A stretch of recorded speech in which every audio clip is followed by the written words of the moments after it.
Hello friends, Siragadikka ஆசை சீரியலில் என்ன நடக்கலாங்கிறது பார்க்கலாம். சேனலை சப்ஸ்கிரைப் பண்ணாதவங்க சப்ஸ்கிரைப் பண்ணிக்கோங்க. அண்ணாமலை வந்து அவங்க ஃப்ரெண்டுக்கு கால் பண்ணிவிட்டு நான் மேலே ஒரு ரூம் போடணும், யாராவது ஆள் இருந்தால் அரேஞ்ச் பண்ணு அப்படின்னு சொல்கிறாங்க. அதே மாதிரி அவங்க ஃப்ரெண்டும் வந்து ஆளை கூட்டிகிட்டு வந்துடுறாங்க. அண்ணாமலை அவங்க ஃப்ரெண்டு வந்து வீட்டுக்கு வந்ததுக்கப்புறம் மேலே வந்து மொட்டை மாடிக்கு கூட்டிகிட்டு போகிறாங்க. அங்கே போயிட்டு இங்கே ஒரு ரூம் போடணும், எவ்வளோ ஆகும், என்ன செலவாகும்னு சொல்லுங்கள் அப்படின்னு சொல்லி கேட்குறாங்க. அவங்க வந்து அளந்து பார்த்துட்டு இந்த ரூம் போடணுன்னா 5 லட்ச ரூபா ஆகும் அப்படின்னு சொல்கிறாங்க. அண்ணாமலை உடனே ஷாக் ஆயிடும். இவ்வளோ அமௌண்ட்டுக்கு நம்ம என்ன பண்றது அப்படின்னு சொல்லிட்டு யோசிச்சிருப்பாங்க. அண்ணாமலை ஃப்ரெண்டு வந்து எதுக்கு ரூம் இப்போ திடீர்னு மேலே அப்படின்னு சொல்லி கேட்க, மீனாவுக்கும் முத்துக்கும் ரூம் இல்லை, அதனால தான் மேலே ரூம் போடலாம், எப்படியாவது ஒன்று கஷ்டப்பட்டு போட்டுடலாம் அப்படின்னு யோசிச்சு வச்சிருக்கேன் அப்படின்றாங்க. நான் அமௌண்ட் எல்லாம் ரெடி ஆனதுக்கப்புறம் உங்களுக்கு ஃபோன் பண்ணுறேன், நீங்கள் வந்து எனக்கு ரூம் கட்டி கொடுங்க அப்படின்னு சொல்லிடுறாங்க. அவங்களும் கிளம்பிடுறாங்க. அண்ணாமலை கீழே போயிட்டு எல்லாத்தையும் கூப்பிடுறாங்க. உங்க எல்லாத்துக்கிட்டையும் நான் ஒன்று பேசணும் அப்படின்னு சொல்லும் போது விஜயா இருந்துக்கிட்ட அப்படி என்ன நீங்கள் பேச போறீங்க சொல்லுங்க அப்படின்னு சொல்லும் போது இந்த மாதிரி மேலே வந்து ஒரு ரூம் கட்டலான் இருக்கேன் அப்படின்னு சொல்றாங்க.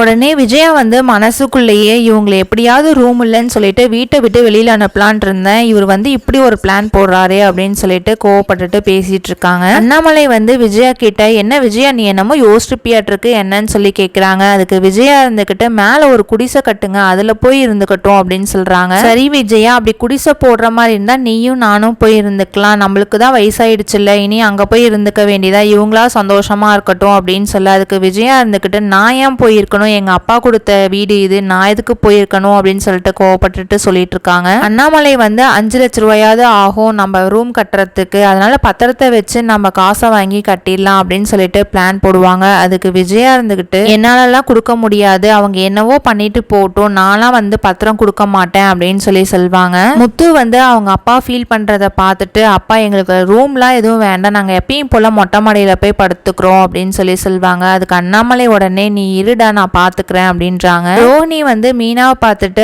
ஆவுன்னா நீங்கள் ஏதாவது சபதம் எடுப்பீங்களே, இதில் என்ன நீங்கள் சபதம் எடுத்தீங்க அப்படின்னு சொல்லி கேட்குறாங்க. அதுக்கு மீனா இருந்துக்கிட்டு நாங்கள் எப்படியாவது ஒன்று கட்டிக்கிறோம் அம்மா, நீங்கள் எதுவும் செலவு பண்ண வேண்டாம், எங்களால் இது வந்து கட்ட முடியும், நாங்கள் கட்டிக்கிறோம் அப்படின்னு சொல்லிட்டு ஒரு சபதம் விடுவாங்க. முத்து உடனே இருந்துட்டு இவ என்னடா இப்படி சொல்லிட்டா நம்ம எப்படி கட்டுறது அப்படின்ட்டு யோசிப்பாங்க. மீனா வந்து முத்துவை பார்த்துட்டு நம்மளால கட்ட முடியும், நான் இருக்கேன், நீங்கள் கவலைப்படாதீங்க அப்படின்னு சொல்கிறாங்க. பார்க்கலாம் ஃப்ரெண்ட்ஸ் என்ன நடக்குதுன்னு. தேங்க்ஸ் ஃபார் வாட்சிங்.